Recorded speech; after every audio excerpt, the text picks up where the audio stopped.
আল্লাহ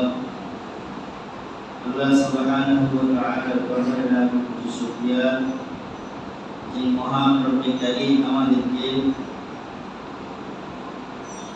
রমজান মাসে তৃতীয় জুমায় অংশগ্রহণ করার তৌফিক দিয়েছেন, সুস্থতার সাথে হায়াতের জিন্দেগি বাঁচিয়েছে। দুনিয়ার সমস্ত কাজ থেকে ফারিগ করে দিয়ে জয় ঝামেলা থেকে মুক্ত করে দিয়ে তারপর মসজিদে পৌঁছে দিয়েছেন, সেজন্য কালিমাতুশ শুকর আদায় করেন। শুকরি দিল থেকে মহাব্বত করে আলহামদুলিল্লাহ। আল্লাহ সুবহানাহু ওয়া তাআলা এই মানব জাতিকে সৃষ্টি করেছেন তার গোলামি করার জন্য। কোন গাছের ফল না আসলে যেমন গাছটার দাম নাই, দোকানে কাস্টমার না আসলে যেমন দোকানের কোনো দাম নাই, গাড়িতে প্যাসেঞ্জার না আসলে যেমন গাড়ির কোনো দাম নাই, এই বান্দাকে যে আল্লাহ সৃষ্টি করছেন গোলামির জন্য, যে বান্দার ভিতরে গোলামি নাই ওই বান্দারও দাম নাই। আল্লাহর কাছে 4 পয়সারও দাম নাই। সে দুনিয়ার বড় আধিপত্য অর্জন করতে পারে, বড় বাদশাহী আর রাজত্ব অর্জন করতে পারে, বড় ক্ষমতা টাকা পয়সা অর্জন করতে পারে, কিন্তু আল্লাহর গোলামি যদি তার ভিতরে না আসে তো ওই বান্দার দাম আল্লাহ তাআলার নিকট নাই। বরং হিংস্র প্রাণীগুলা সে আরো নিকৃষ্ট বলে আল্লাহ ঘোষণা দিয়েছেন, উলাইকা কাল্লানআম বাল হুম আদল। ওই মানুষগুলা তো চতুষ্প জন্তুর নেই, বাল হুম আদল, এর চেয়েও আরো খারাপ। উলাইকা হুমুল গাফিলুন, তারা তো গাফেল, আল্লাহ ভুলনেওয়ালা মানুষ, আল্লাহকে ভুলে গেছে। ওই আল্লাহ ভুলনেওয়ালা যে দলটা, যে জামাতটা, ওই জামাতের ব্যাপারে আল্লাহ তাআলার ঘোষণা হলো তারা চতুষ্প জন্তুর চেয়েও আরো নিকৃষ্ট। যারা আল্লাহ ভুলে গেছে, মালিককে চিনে না, মালিক ভুলে গেছে। দিনের বেলা কয়েকবার একটু ভাত চূড়া এগুলো আপনি কুকুরটাকে খাওয়ান, সেই কুকুর আপনাকে ভুলে না, সারা রাত জাগ্রত থাকে আপনার বাড়ি পাহারা। দেখেন না অনেক বাড়ির সামনে কুকুর থাকে, যাইলে গেউ গেউ শুরু করে। ওই কুকুরটা মালিক চিনে, কিন্তু মানুষ হয়ে আশরাফুল মাখলুকাত হয়ে যদি তার মালিককে না চিনলো আর মালিককে ভুলে বসে থাকলো, ওই মানুষটাকে আল্লাহ বলছে ওই কুকুরের চেয়ে আরো নিকৃষ্ট, চতুষ্প জন্তুর চেয়ে ওই মানুষটা আরো নিকৃষ্ট। কেন? সেটা মালিক চিনে না। আল্লাহ সুবহানাহু ওয়া তাআলা কোরআনে পাকে ইরশাদ করেন, ওয়া মা খালাকতুল জিন্না ওয়াল ইনসা ইল্লা লিয়াবুদুন। মানব জাতি আর জিন জাতিকে আমি সৃষ্টি করেছি কেবল আমার ইবাদতের জন্য। আই ইয়ারিফুন তাফসীর মালিক তাফসীরে সালাতায়ে শরীফ আসছে, আই ইয়ারিফুন আল্লাহর পরিচয় লাভ করার জন্য। মানব জাতি আল্লাহকে চিনবে, আল্লাহর পরিচয় লাভ করবে, মারিফত হাসিল করবে, এজন্য তাদেরকে সৃষ্টি করা হয়েছে। আল্লাহ সুবহানাহু ওয়া তাআলা কোন পথে চললে আল্লাহকে চিনা যাবে, আল্লাহ খুশি হবে, তার রাসূল খুশি হবেন, ওই পথগুলি আল্লাহ তাআলা যুগে যুগে নবী রাসূল পাঠায়া আমাদেরকে জানিয়ে দিয়েছেন, পথগুলি রাস্তাগুলি বাতায় দিয়েছেন। এই পথে চলো তো জান্নাতে যাবে, আল্লাহ খুশি হবে, পরকালে সুখে থাকবে। আর এই পথে না চলে যদি ভিন্ন পথে চলো তো পরকালে তো শাস্তি আছেই, দুনিয়াতেও শান্তির কোনো ব্যবস্থা হবে না। দুনিয়া অনেক কিছু অর্জন করতে পারো, শান্তিটা পাবে না। শান্তি আমি আল্লাহর হাতে। দুনিয়ার অনেক কিছু হাসিল করতে পারো, দুনিয়া তোমার কাছে পুরোপুরি আসতে পারে, তবে তুমি তৃপ্ত হবে না। দুনিয়া দিয়ে তোমার তৃপ্তি আসবে না, দিলের তাসাল্লি, দিলের শান্তি অর্জন হবে না, পেরেশান অবস্থায় থাকবে। আল্লাহ সুবহানাহু ওয়া তাআলা বান্দাকে জান্নাতে যাওয়ার জন্য যে যে কর্মসূচি দিয়েছেন, এর মধ্যে থেকে সমস্ত আমালগুলোকে, সমস্ত কাজগুলোকে, জান্নাতে যাওয়ার পরকাল হাসিল করার সমস্ত কাজগুলোকে ফুকাহায়ে কিরাম 3 ভাগে ভাগ করেন। ইবাদতকে 3 ভাগে ভাগ করেন। ইবাদতে মালি, ইবাদতে জাসাদি অথবা জিসমি, আরেকটা হলো ইবাদতে মালি মা'আল জাসাদি। অর্থাৎ কিছু ইবাদত আছে শুধু টাকা দিয়ে ইবাদত করা, কিছু ইবাদত আছে শুধু তার শারীরিক সম্পর্ক, শরীরের সাথে সম্পর্ক, এটা টাকার সাথে না। যেমন আমরা নামাজ পড়ি, রোজা রাখি, টাকা লাগে নাকি? হ্যাঁ, নামাজ আর রোজা এগুলো হলো ইবাদতে জাসাদি, শারীরিক ইবাদত। যাকাত মালি ইবাদত, এর মধ্যে শরীরের কোনো কিছু না, মালি ইবাদত। আপনার সম্পদ আছে, তুই মাল দিয়ে ইবাদত করেন, যাকাত দিয়ে ইবাদত করেন, দান সদকা, ওগুলি মালি ইবাদত। আরেকটা হলো ইবাদতে মালি মাল জাসাদি, মাল এবং শরীর উভয়টার সমন্বয়ে ইবাদত, এটা হলো হজ। আল্লাহ তাআলা তিন ভাবে মানুষকে ইবাদত করার কথা বলছে। অর্থাৎ মানুষ হয়তো তার মাল দিয়ে ইবাদত করবে, অথবা তার জান দিয়ে ইবাদত করবে, অথবা মাল এবং জান উভয়টার সমন্বয়ে ইবাদত করবে। তবে শারীরিক ইবাদত আর মালি ইবাদত, যেমন নামাজ এবং যাকাত, এই দুইটা ইবাদতের ব্যাপারে আল্লাহ তাআলা বেশি তাকিদ দিয়েছেন। এই দুইটা ইবাদত প্রতি বছর, প্রতি মুহূর্তেই যেন ফরজ হইতেছে, আসতেছে ঘুরে ঘুরে। হজ তো কোনো ব্যক্তির উপরে যদি ফরজ হয়, তাহলে একবার জীবনে, কয়বার? একবার জীবনে একবার হজ করা ফরজ। কোন ব্যক্তি সম্পদের মালিক হইল,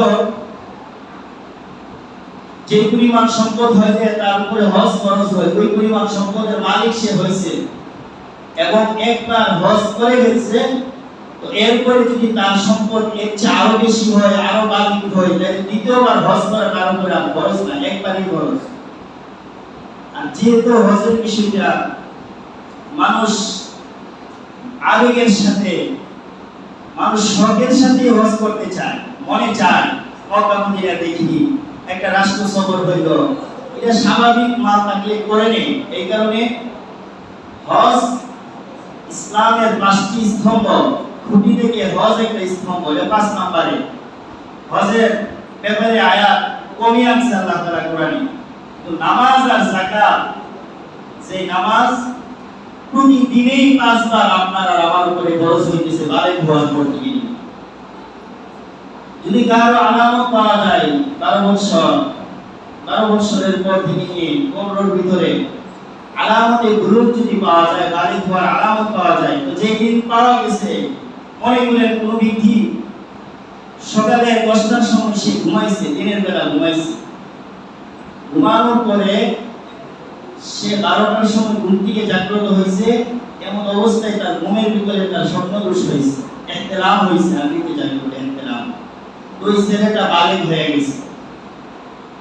এই ছেলে জোহরের আগে আগে গোসল করে জোহরের নামাজটা পড়তে হবে। এই ওয়াক্তের জোহর থেকে নিয়ে মৃত্যুর আগ পর্যন্ত তার উপরে প্রতিদিন 5 বেলার নামাজ ফরজ হইতেছে, চলতেছে।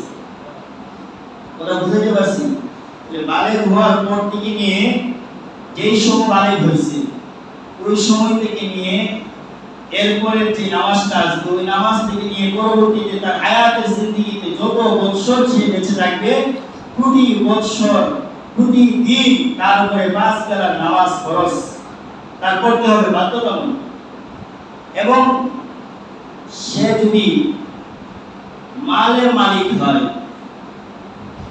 মাল ধন সম্পদ যদি তার নেশার পরিমাণ মালের মালিক যদি সে হয়, তাইলে তার উপরে যাকাত আসবে, 1 বছর অতিবাহিত হইবে, ওই যাকাতও তার উপরে ফরজ।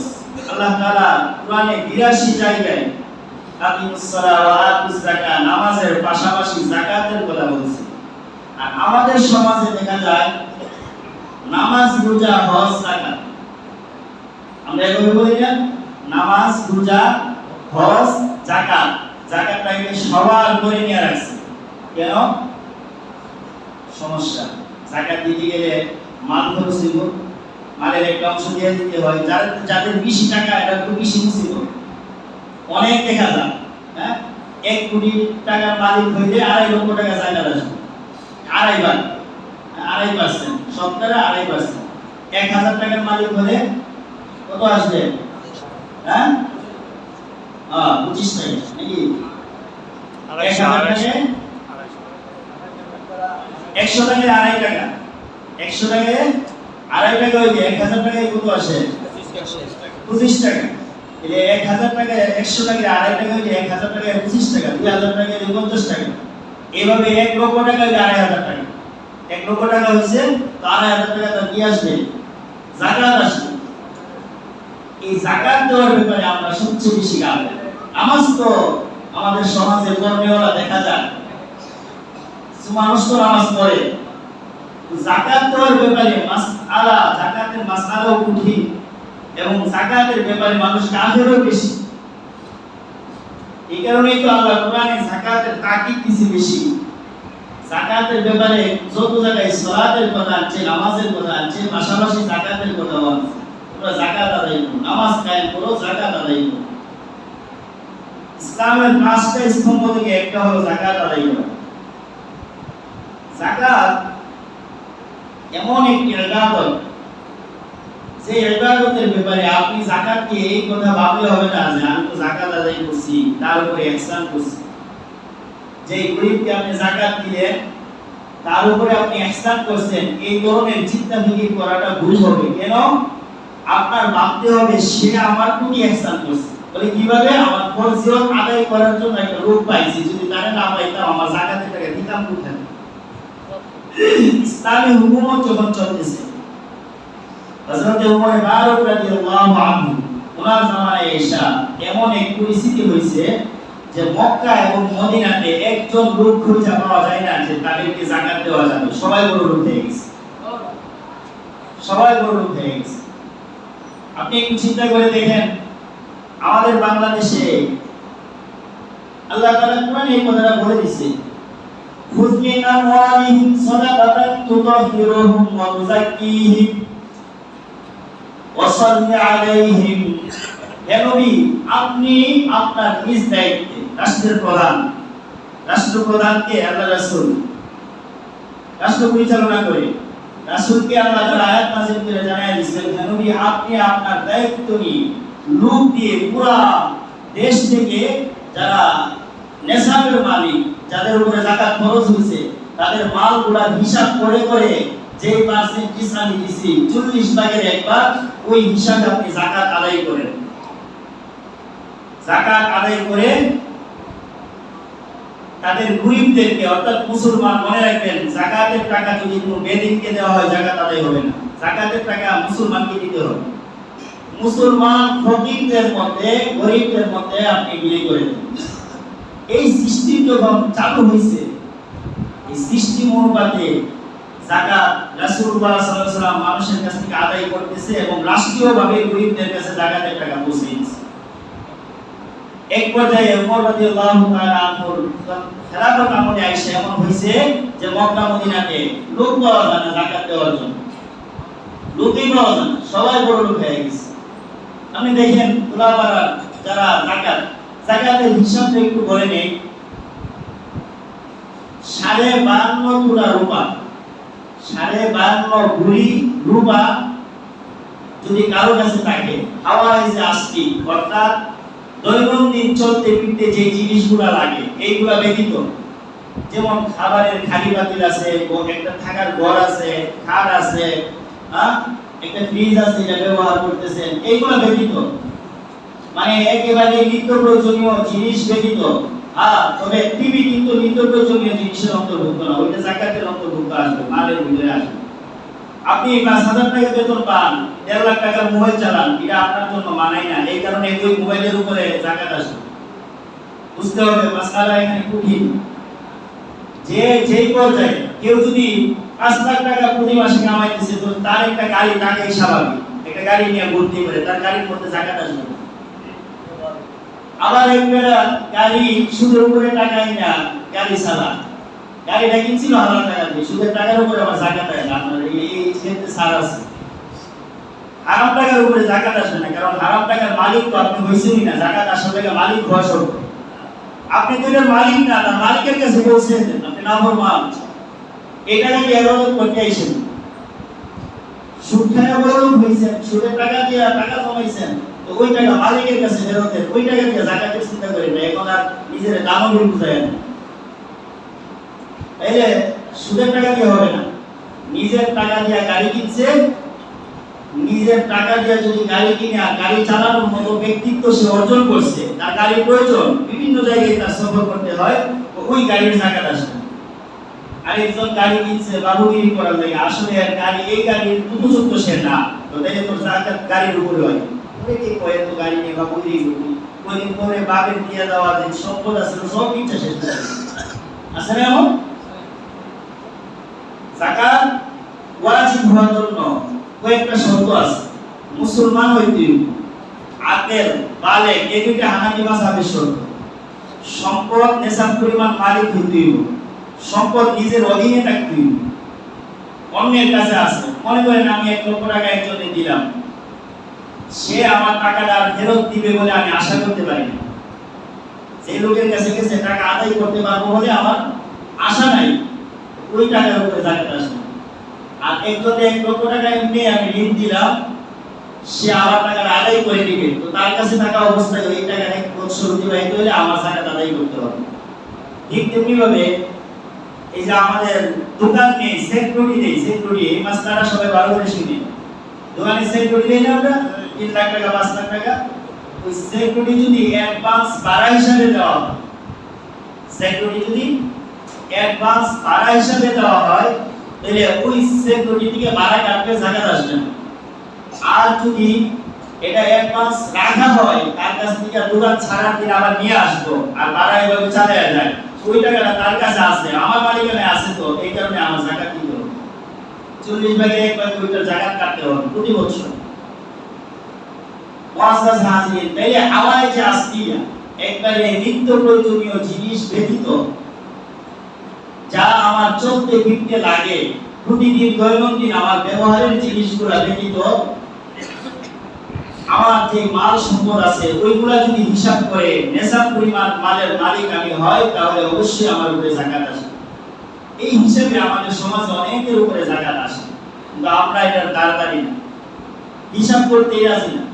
কারো স্ত্রী 2 ভরি স্বর্ণ আছে, 1 ভরি রূপা আছে, খেয়াল করে 2 ভরি স্বর্ণ আছে, 1 ভরি রূপা আছে, স্ত্রীর মালিকানা, এটা আপনার না, স্ত্রীর। তো হিসাবে তো 7.5 ভরি স্বর্ণ অথবা 52 ভরি রূপা হইতে হইব, তাইলে মেনে সবাইতো আওয়াজে আসতে বাইরে। হানাফি মাযহাবের মাসলাক হলো গরীবদের দিকে লক্ষ্য করে 2 জাতীয় যদি কোনো সম্পদ থাকে, দুটোটার একসাথে করে রূপার নেশাব করে হিসাব করবে। রূপার নেশাব 52 ভরি, যদি 800 টাকা ভরি ধরেন তাহলে 43,000 টাকা আসবে বা 42,000 টাকা আসবে। আর যদি 1200 টাকা ভরিও রূপা ধরেন তাহলে 63,000 টাকা আসবে। এই 1 ভরি স্বর্ণের দাম হইতো 77,000 টাকা, 67,000 টাকা, 70,000 টাকা। 1 ভরি স্বর্ণ আর 1 ভরি রূপা দুইটার একসাথে করলে কিন্তু নেশাব পরিমাণ রূপার হিসাবে হয়ে যাইতেছে। বুঝাইতে পারছি কথা? হ্যাঁ, 1 ভরি স্বর্ণ আর 1 ভরি রূপা যদি কারো থাকে, দুইটার একত্রিত করে রূপার নেশাব যদি ধরেন 52 ভরি রূপার দাম, তাইলে কিন্তু ওই 1 ভরি স্বর্ণের দ্বারা আর 1 ভরি রূপার দ্বারা জাকাত হিসাব করতেছে, ঠিক না? তো জাকাতের হিসাবটা হলো এমন, ব্যবসার মাল, নগদ টাকা, স্বর্ণ, রূপা, এছাড়াও আছে গবাদি পশুর মধ্যে আছে, ফল ফসলের মধ্যে জাকাত আছে, এই জিনিসগুলোর উপরে জাকাত আসে। হিসাবটা করবো কিভাবে? আরেকটা কথা জেনে নেন, আপনার মালিকানাধীন যে সম্পদ আছে ওইটার হিসাবই হবে আপনার, আবার আপনার স্ত্রীর মালিকানাধীন যে হিসাব আছে ওইটা তার হিসাবে হবে। তার হয় কিনা দেখেন নেশাব, স্ত্রীর একটা স্বর্ণ গয়না আছে ওইটা তার হিসাবে দেখেন। অনেকে জিজ্ঞাসা, হুজুর আমার স্ত্রীর তো স্বর্ণ আছে, এটা ব্যবহার করা, আপনারা বলছেন ব্যবহারের জিনিস বাদ দিয়া বাকি জিনিসগুলা জাকাত আসবে। ব্যবহার করার লাগে স্বর্ণ গয়না কিছু দিচ্ছে, সবসময় করে প্রয়োজন করে। তো জাকাতের ক্ষেত্রে স্বর্ণ গয়না যদি কেউ ব্যবহারের জন্য বানায়, ওই স্বর্ণ গয়না, রূপা, এইগুলা ব্যবহারের হইলেও এগুলোর উপরে জাকাত আসবে। এগুলা ব্যবহারের হিসাবে বাইরে দেওয়া যাবে না, এগুলা ব্যবহারের হলেও জাকাত আসবে 40 ভাগের 1 ভাগ। অনেকে জিজ্ঞাসা যে 6.5 ভরি স্বর্ণ আছে, জাকাত আসবে কিনা? 6.5 ভরি স্বর্ণের সাথে যদি আবার বললাম না খবর কিছু টাকা থাকে আপনার স্ত্রীর, অথবা আপনার স্ত্রীর কিছু রূপা আছে, অথবা অন্য কোনো সম্পদ আছে, কোনো ব্যবসার মধ্যে কিছু টাকা আছে, এই সবগুলোই মিলে যদি হয়ে যায় রূপার গুণীর হিসাবে, তাইলেও তার কি দিতে হবে? যাকাত আদায় করতে হবে। আর নিজের কাছে যদি এই পরিমাণ সম্পদ থাকে, যেমন আপনার ব্যবসার মধ্যে 50,000 টাকা আছে, কথার কথা, আপনার ব্যবসাতে 50,000 টাকা আছে, আপনার স্বর্ণ আছে 1 ভরি আপনার কাছে, আপনার কাছে রূপা আছে 1 ভরি, আপনার মালিকানা নিয়ে আছে। এই ব্যবসার টাকা, স্বর্ণ, রূপা তিনটা হিসাব করেন, কইরা দেখেন কত হয়। ওই তিনটা মিলে যদি রূপার হিসাবে যদি আপনার নেশাব হয়ে যায়, তাহলে ওই 3টার 40 ভাগের 1 ভাগ আপনাকে যাকাত দিয়ে দিতে হবে। এই হিসাব করলে অনেকের উপরে যাকাত খরচ। কথা বুঝতে পারছেন? কথাটা মাসআলা একটু স্পষ্ট বুঝছেন কিনা?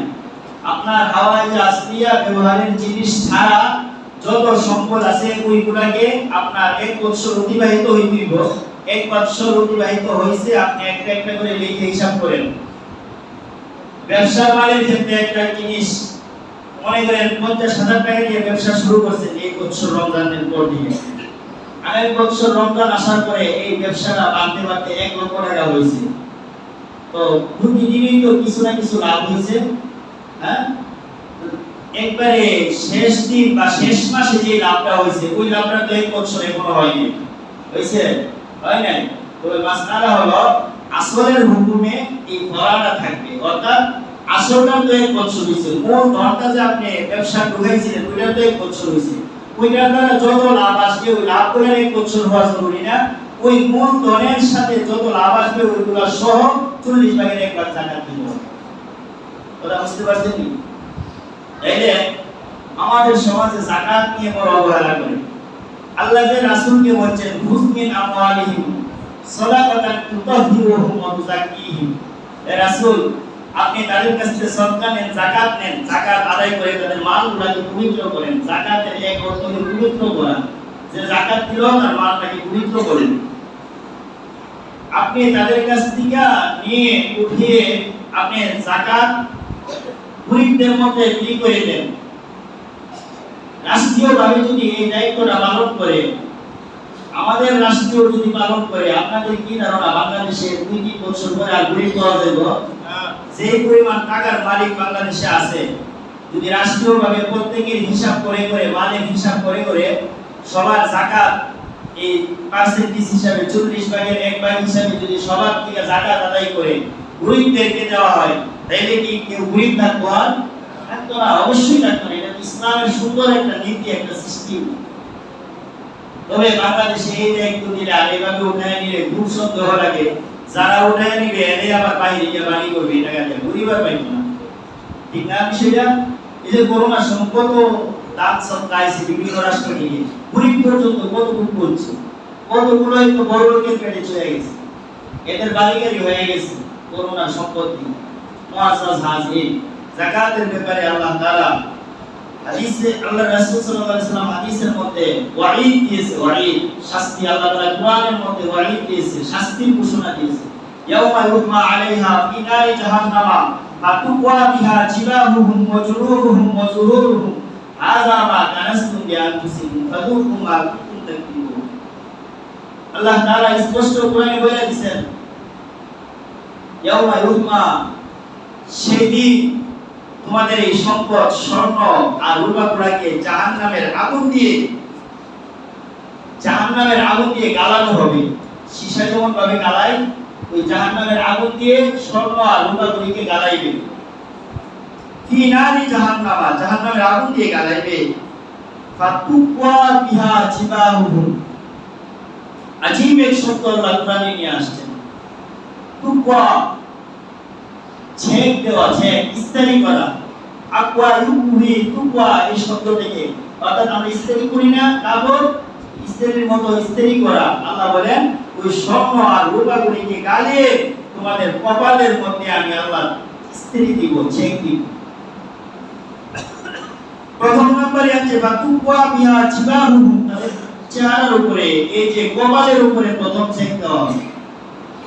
ও জুনুবুহুম, তাদের এই পার্শ্বদেশে ছেক দেওয়া হবে।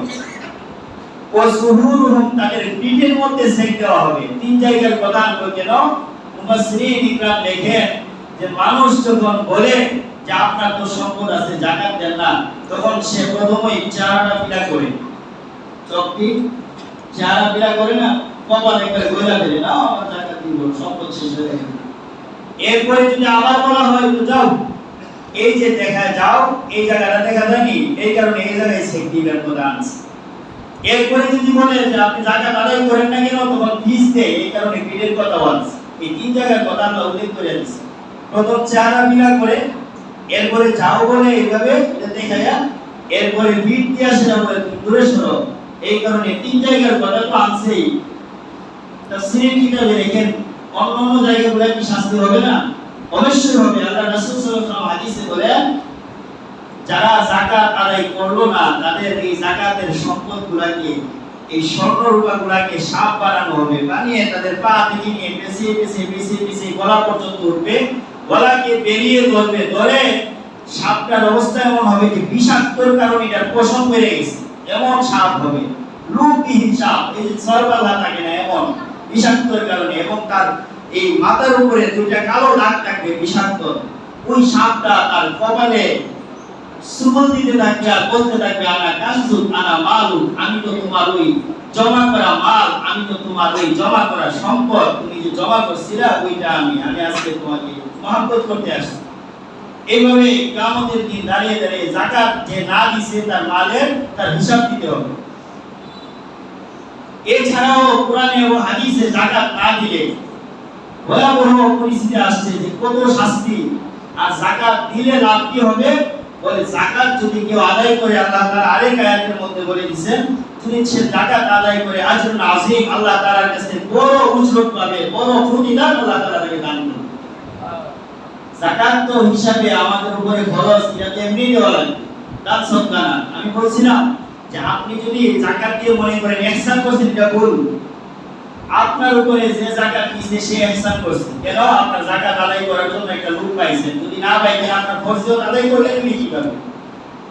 এই কারণে আমাদের উচিত হিংসা বিদ্বেষ ছাড়া, নিজের টাকা করিয়া বড়াই প্রকাশ করা ছাড়া, নিজের মাল করি একবারে কোটি কোটি হিসাব করে, ফাইল টু ফাইল হিসাব করে দেখা যে আমার মালের উপরে যাকাত আসছে কিনা, আমার ব্যবসার উপরে যাকাত আসছে কিনা, যাকাতের হিসাবটা বের করে এরপরে আমাদের সম্পদের 40 ভাগের একবার যাকাত দিয়ে দেওয়া দরকার। যাকাত গুলি কে পাইবে? মুসলমান গরীব যারা আছে, ফকির মিসকিন, তাদেরকে যাকাত গুলি দেওয়া হবে। কোনো বেদিন কাফের তাদেরকে যাকাত দিলে কি হবে না? যাকাত আদায় হবে না। মুআজ্জাজ হাজিরিন, এর পাশাপাশি আমাদের সবচেয়ে ভিতরের একটা মাসআলা জানার দরকার। সবচেয়ে ভিতর অনেকে জিজ্ঞাসা করে সবচেয়ে ভিতর কত আসছে এই বছর? অনেকে হয়তো সাইন বলেছে 75 টাকা না, এই বছর 75 টাকা করে দিতেছেন না, 75 টাকা। দেখেন হাদিসে সবচেয়ে ভিতরের যে জিনিসগুলো আসছে, গম, খেজুর, কিশমিশ, পনির, এই চারটা জিনিসের কথা হাদিসে আসছে। 100 এবং নিসফে শ। কেউ যদি গম দিয়ে দেয় তাহলে নিসফে শ। নিসফে শ হলো 1 কেজি 574 গ্রাম। 1 কেজি 574 গ্রাম, যেটা 75 গ্রাম। 1 কেজি 575 গ্রাম গমের দাম নিসফে শ, অথবা আটার দাম দিলেন, দিলে একজনের সদকা বিতরণ হবে। আর যদি খেজুর, পনির অথবা কিশমিশ এইগুলো দিয়ে যদি আপনি সদকা বিতরণ আদায় করেন তাহলে 100 পরিমাণ আসে 3 কেজি 148 গ্রাম। 3 কেজি 148 গ্রাম খেজুরের দাম কত? এখন আসেন খেজুর, কিশমিশ, পনির বাদ দিলাম, আমাদের দেশে সচরাচর পনির পাওয়া যায় না। খেজুর আর কিশমিশটা আমরা ধরি।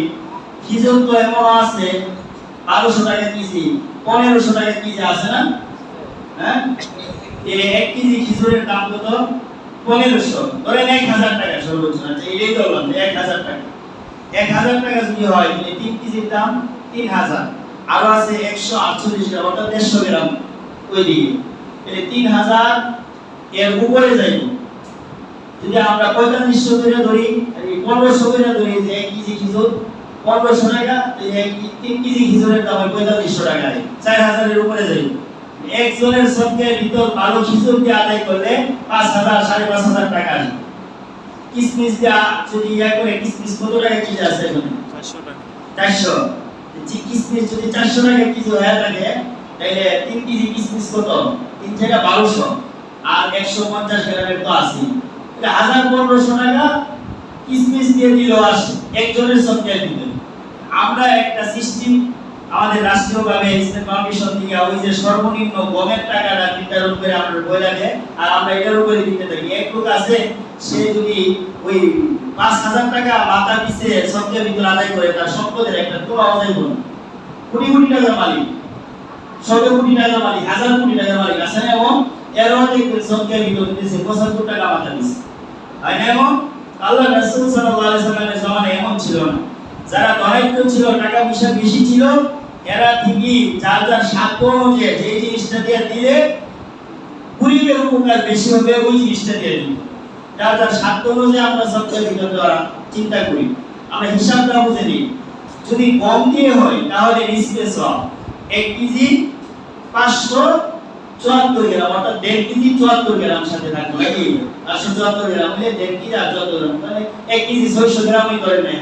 সতর্কতা মূলক 1 কেজি 600 গ্রাম গমের হিসাব করুন। আর গম ছাড়া বাকি যে আছে খেজুর, পনির, কিশমিশ এইগুলা দিয়ে যদি দেন তাহলে 3 কেজি 148 গ্রাম। 3 কেজি 148 গ্রাম আপনি যে খেজুরটা খান প্রতিদিন নিয়ে নিয়ে মনে করেন 150 টাকা কেজি খেজুর খান, 200 টাকা 250 টাকা কেজি খেজুর খান, 300 টাকারও খায় অনেকে। এই খেজুরের হিসাব করে এই সবটার ভিতর আদায় করেন। ঘরের মধ্যে 5 জন লোক আছে মনে করেন সদস্য। আরেকটা কথা, এই সবটার ভিতর আদায় করতে গিয়ে আপনার সম্পদ 1 বছর অতিবাহিত হওয়া শর্ত না। ঈদের দিন যে ঈদের চাঁদ দেখা যাবে, ঈদের দিনের সুবহে সাদেক হওয়ার আগে যদি কেউ নেশাব পরিমাণ মালের মালিক হয়, যেই মালের মালিক হইলে যাকাত খরচ হয়, এই মালের মালিক হয় 1 বছর না, শুধু ঈদের সুবহে সাদেকের আগে, ঈদের দিন সুবহে সাদেকের আগে এই পরিমাণ মালের মালিক হইলে তার উপরে সদকা দিতে ওয়াজিব। এবং একটা সন্তান সুবহে সাদেকের আগে, ঈদের দিন সুবহে সাদেকের আগে জন্ম নিছে, ওই সন্তানের পক্ষ থেকেও বাবা সদকা দিতে আদায় করবে, ওই সন্তানেরও সদকা দিতে হবে। এক হাদিসের মধ্যে, জাইফ এক হাদিসের মধ্যে আসছে সবচেয়ে ভিতরের দ্বারা আমাদের যে রোজার মধ্যে অনেক কমতি হয়ে যায় না, রোজা রেখে মিথ্যা কথা বলি, চোখের হেফাজত করতে পারি না, অনেক কমতি হয়ে যায়, ওই কমতিগুলা কাটে সবচেয়ে ভিতর যদি আমরা আদায় করি তাহলে রোজার যে কাফারা, রোজার কাফারা হিসাবে আদায় হয়। তো যাই হোক, আমরা সবচেয়ে ভিতরটা যার যার সাধ্য অনুযায়ী আদায় করার চেষ্টা করব। শুধু নিজের জান বাঁচায় 75 টাকা করে দিয়ে দিলাম, 5 জন থাকলে আপনার যদি প্রতিজনের যদি 1000 টাকা করে 5000 টাকা, 5000 টাকা দিতে পারবে কোন অনেকে আছে। আপনি 5000 টাকা দিলেন, দেখেন এলাকার যত গরিবরা আছে সবার ঈদগুলো সুন্দর হয়ে যায়। সে একটা কাপড় কিনতে পারবো, সে একটা ঈদের মিষ্টি, এই যে চিনি, সেমাই এগুলো বাজার করতে পারবো আপনার এই সদকা ভিতরের টাকা দিয়ে। যাকাতের ক্ষেত্রে আমাদের অনেকে কাপড় দেয়, তাই না? যাকাতের ক্ষেত্রে কাপড় দেওয়াটা কাম্য না। এখন বর্তমানে যাকাতের ক্ষেত্রে যে কাপড় দেয় এক দোয়া দিয়ে শেষ। যাকাতের কাপড় আলাদা করে কোম্পানিওয়ালারা বানা, এরা কিনো অনেক আলাদা করে, ঠিক না? এই মাসটা বলতে ভুলে গেছিলাম। যাকাতের কাপড় দিবেন কেন? তার টাকা দিয়ে দেন, তারপরে চাউল নাই, আপনি তারে কাপড় দিবেন, কাপড় দিয়ে সে কি করবে? চাউল নাই বলে করে আবার আপনার বাড়ির সামনে সিরিয়াল ধরেছেন। কিছুদিন আগে শুনলাম এই যে সিরিয়াল যে ধরছে ডাকাতা কিছু মরে গেছে মানুষ, এমন ঘটনা ঘটছে বাংলাদেশে। এটা আপনি এটা করলেন যিনি এটা দায়িত্বে, আপনি নিজ দায়িত্বে তার ঘরে পৌঁছাবেন, আপনার বাড়িতে আছেন কেন? আপনার দায়িত্ব, আপনার ফরজও আদায় করতে হবে। তার ঘরে গিয়ে দিয়ে আসবেন। সে আসতে হয় কেন? আসতেও দমকে করে এই সেই এলে তার ঘরে যাকাতের টাকা বসে দিবেন, তার সাধ্য অনুযায়ী যা লাগে তা কিনা হাজত পুরা করবেন। তবে হ্যাঁ, যদি এমন হয় যে আমার আত্মীয় একটা তার কাছে টাকা দিলে সে উড়াইয়া দিবে, হারাম লাইনে সে ব্যবহার করবে, নেশা করবে, টাকাগুলি সহি ব্যবহার করবে না, তার যেটা জরুরত এটা কিনবে না, তার ঘরে অনেক প্রয়োজন আছে, বিবাহ বাচ্চার চিন্তা করবে না, সে গিয়ে আবার খেয়ে এই চিন্তা যদি আপনার হয় তাহলে তার ঘরে কি প্রয়োজন আছে ওই জিনিসটাও কিনে দিতে পারেন জায়গা হিসেবে, তাইলে সমস্যা নেই। তার খরচ নিয়ে তার কি লাগে, প্রয়োজনটা কি, ওইটা কিনে দিতে পারেন। না হয় টাকা দিয়ে দেন, তার জরুরত সে পুরা করবে টাকা দিয়ে। আমরা যাকাতের ক্ষেত্রে এই কাজটা করে থাকি অনেক। আবার অনেকে সন্ধ্যা ভিতর দিয়ে ঈদের দিন আইসো সন্ধ্যা ভিতর টাকাটা দিয়ে মাল কিছু কাজ করে দিয়ে দেও, রুটি সেমাই কিছু বানায় দিয়ে দেও, এক কিস্তি মাইজা দিয়ে দেও, সন্ধ্যা ভিতরে টাকা দিয়ে কাজ করে দিয়ে দিছে আপনারে। দেয় না অনেকে? আছে না এমন? অনেকে আছে। কুরবানি ঈদের সময় যে বেশি হয় 7 টাকা নিয়ে আইসা কিন্তু কাজ করে দিয়ে দেও, এক কিস্তি মাইজা দিয়ে দেও, মহিলারা এই কাজে করে দিচ্ছে। খেয়াল করবেন এগুলো যেন না হয়, এটা আপনার দায়িত্ব গরিবের কাছে পৌঁছানো। আল্লাহ তাআলা আমাদের সকলকে যে মাল এবং ধন সম্পদ দান করছে ওইগুলোর সহি ইস্তেমাল করার, সহি ব্যবহার করার তৌফিক দান করুন এবং সঠিকভাবে যাকাত এবং সদকা ভিতর আদায় করার তৌফিক দান করুন। আমিন। আখিরু দাওয়ানা আলহামদুলিল্লাহি রাব্বিল আলামিন। যারা সুন্নাত করেন না এটা